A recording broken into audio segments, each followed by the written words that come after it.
Imaginez une jeune mariée romaine, à peine sortie de l'enfance, arrachée aux bras de sa mère pendant qu'autour d'elle, la foule fait semblant de se réjouir. Sa robe blanche tombe mollement sur ses épaules, ses joues sont mouillées de larmes et elle sait déjà qu'elle laisse derrière elle toute trace d'innocence. Ce n'était pas une scène d'amour, mais la dure réalité d'un mariage royal dans la Rome antique. On évoque souvent la grandeur de Rome, ses statues de marbre, ses palais dorés, ses empereurs tout-puissants. Mais derrière ces murs éclatants se cachait une vérité bien plus sombre. Le mariage n'était pas un acte d'amour, mais un contrat de pouvoir où l'obéissance était exigée, le silence imposé et le destin de la femme fixé avant même qu'elle puisse rêver. Même les reines, parées d'or et de laurier, tremblaient le soir de leurs noces, soumises à des rites qui effaçaient leur identité et à des lois qui les réduisaient à l'état de bien. Ce qui paraissait majestueux n'était qu'une prison déguisée en splendeur. Derrière la beauté de l'Empire se cachait une société fondée sur la peur, le silence et la souffrance. La première vérité, c'est que la mariée n'était pas une épouse, mais une propriété politique. Ces femmes n'étaient pas mariées, au sens noble du mot, elles étaient échangées. Les filles étaient promises comme des marchandises pour sceller des alliances, et le consentement n'était pas seulement ignoré, il était jugé indécent. Un père pouvait donner sa fille alors qu'elle n'était encore qu'un bébé, et cet engagement était valable à vie. Imaginez grandir en sachant que votre corps appartenait déjà à un inconnu. Le plus effroyable, c'est que ces transactions étaient célébrées comme de nobles unions. Les familles puissantes mettaient littéralement leurs filles aux enchères politiques. Les sentiments ou les droits des jeunes femmes n'entraient jamais en ligne de compte. L'empereur Auguste lui-même força sa belle-fille, Livie, à quitter son mari alors qu'elle était enceinte pour l'épouser. Elle dut accoucher sous son toit d'un enfant qui n'était pas le sien. Ces drames n'étaient pas des exceptions, mais des habitudes institutionnalisées. Les femmes étaient élevées pour croire que leur unique rôle était de donner naissance à des héritiers. Et le mariage lui-même n'était qu'une cérémonie de domination psychologique. Leur tenue symbolisait cette soumission. Une tunique blanche serrée par le nœud d'Hercule, que seul l'époux pouvait défaire, et un voile rouge orangé, couleur du sang et du sacrifice. On coiffait les mariées comme des vestales, ces prêtresses condamnées à être enterrées vivantes si elles perdaient leur virginité. Pendant la cérémonie, elles devaient pleurer et crier comme si elles étaient enlevées de force, sinon le mariage pouvait être annulé. Des témoins étaient présents pour attester qu'elle avait bien été saisie à la manière d'un butin. On la tirait parfois littéralement des bras de sa mère, sous les acclamations des invités. Même le geste romantique de la porter au seuil de la maison symbolisait en réalité sa soumission. Elle n'avait pas le droit d'y entrer par elle-même. Le mariage romain n'était pas une union, mais un transfert de propriété. Selon la loi dite Manus, la femme passait de l'autorité de son père à celle de son mari, perdant jusqu'à la moindre protection légale. À l'instant où elle prononçait ses vœux, elle cessait d'exister en tant qu'être libre. Dans la Rome antique, un mari avait le droit de battre, d'humilier, de vendre les biens de sa femme, voire de la tuer, tant qu'il prétendait agir au nom de la discipline domestique. Les femmes ne pouvaient ni posséder de biens, ni signer de contrat, ni même sortir sans l'autorisation de leur époux. Le plus choquant, c'est que la loi romaine considérait le corps de la femme comme la propriété de son mari, en employant les mêmes termes juridiques que pour le bétail. Sous le principe du patria potestas, les hommes détenaient un pouvoir absolu sur leurs épouses, pouvant aller jusqu'à les exécuter pour adultère, désobéissance ou simple consommation de vin. Cato l'Ancien, figure respectée de Rome, affirmait d'ailleurs qu'il tuerait sa femme de ses propres mains s'il la surprenait en train de boire. Les spécialistes du droit ancien comparent souvent le mariage romain à un contrat d'esclavage, à la différence près qu'un esclave pouvait parfois racheter sa liberté, contrairement à une épouse. Celles-ci restaient prisonnières de leur union, sauf si leur mari décidait de les répudier, ce qui signifiait la honte publique ou l'exil. Certaines préféraient même devenir courtisanes pour retrouver un semblant de liberté. La nuit de noces n'était pas un moment d'amour, mais un acte de conquête. Les écrivains de l'époque décrivaient souvent cette première nuit comme une victoire militaire.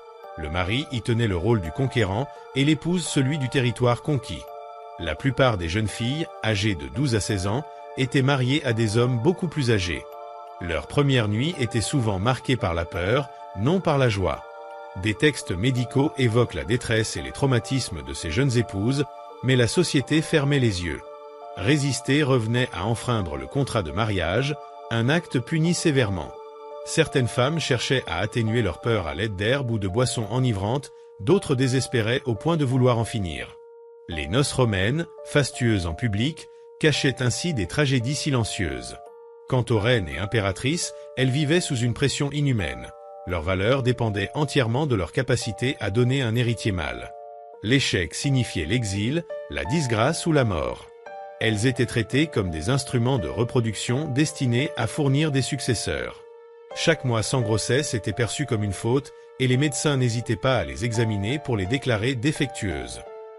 Certaines allaient jusqu'à simuler une grossesse pour gagner du temps.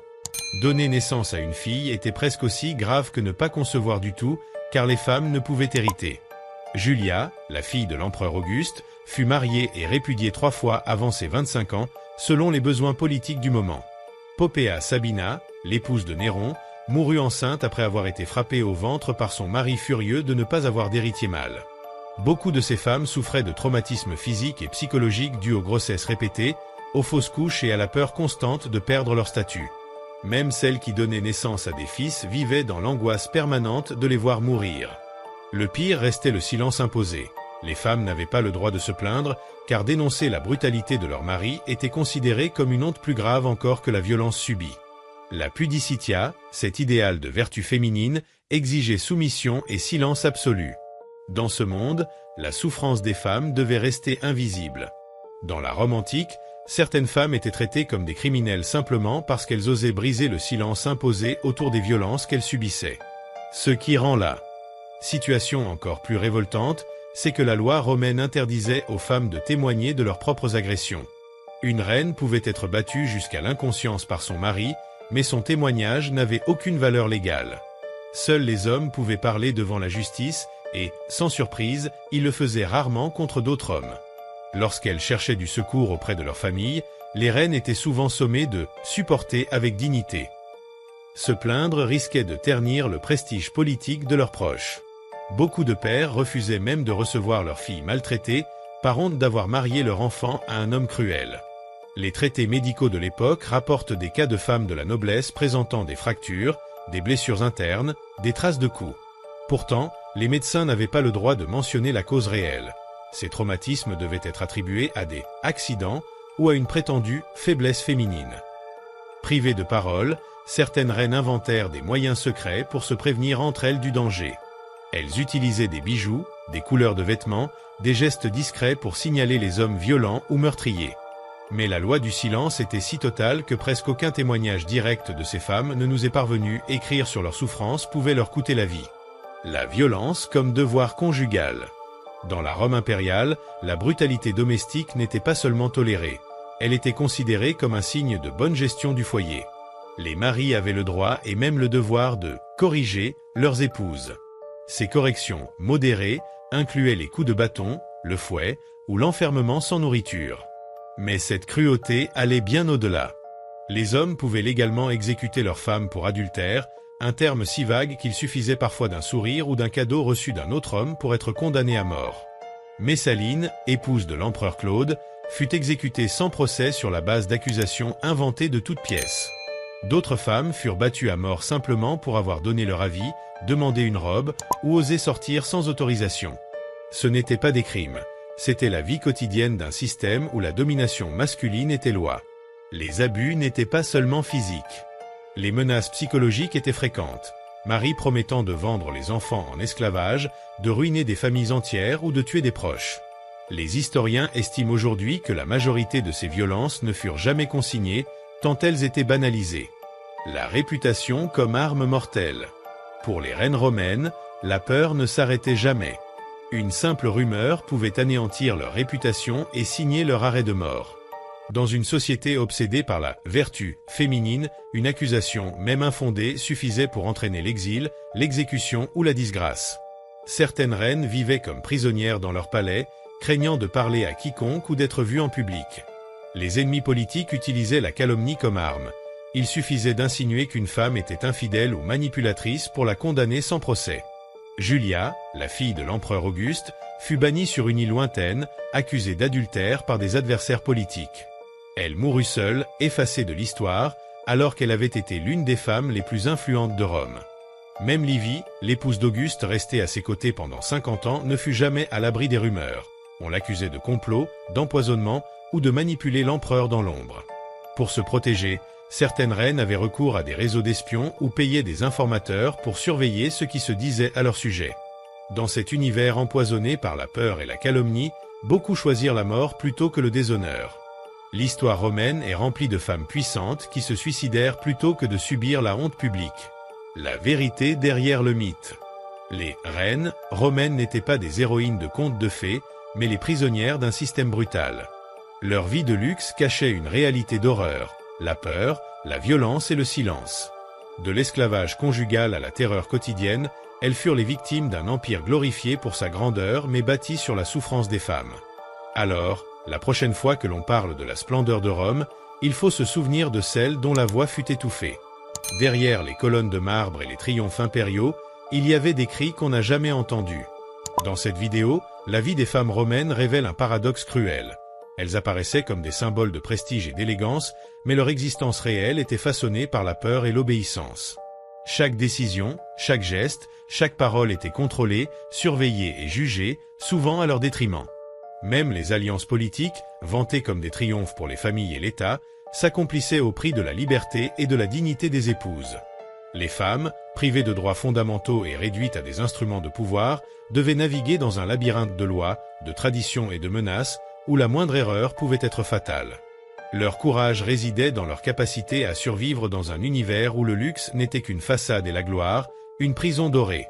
Derrière chaque cortège nuptial, chaque banquet impérial, chaque statue glorifiant l'empereur, se cachait une réalité invisible, celle de femmes dont les voix, les larmes et les espoirs furent étouffés par le poids d'un empire construit sur la domination masculine et le silence imposé.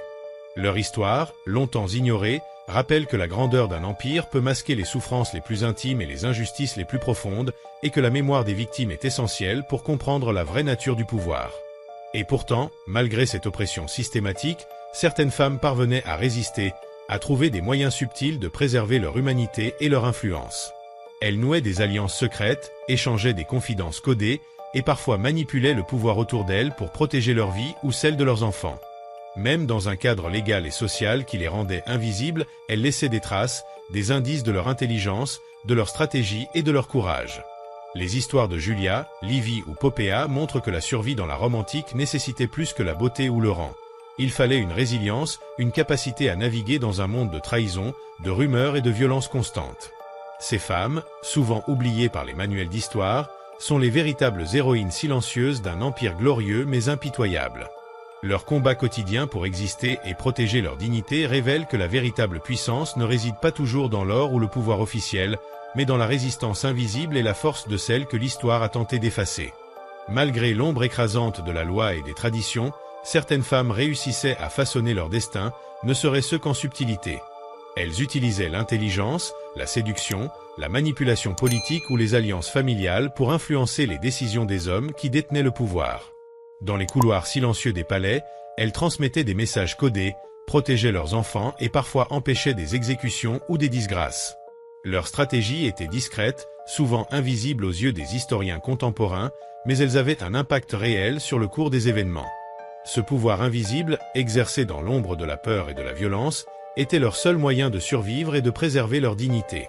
Ainsi, derrière le faste et les triomphes de Rome, se cache une vérité moins éclatante mais tout aussi fascinante. Celle de femmes qui, même prisonnières d'un système cruel, ont su résister, s'adapter et laisser une empreinte, parfois imperceptible mais durable, sur l'histoire de l'Empire. Leur courage silencieux rappelle que la grandeur d'un empire ne peut jamais totalement effacer la force des individus qui l'habitent. Et si certaines parvenaient à survivre ou à influencer les affaires du pouvoir, beaucoup d'autres étaient brisées avant même d'avoir pu comprendre ce qu'elles perdaient.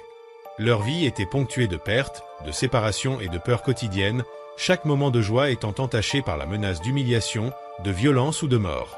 Pourtant, même dans cette détresse, elles développaient des réseaux de soutien, souvent entre femmes, partageant conseils, avertissements et stratégies pour contourner la surveillance et la brutalité. Ces liens invisibles constituaient une forme de résistance, une manière de préserver une humanité refusée par la loi et la société. Chaque geste discret de solidarité, chaque secret échangé dans le silence, était une petite victoire contre un système conçu pour les écraser.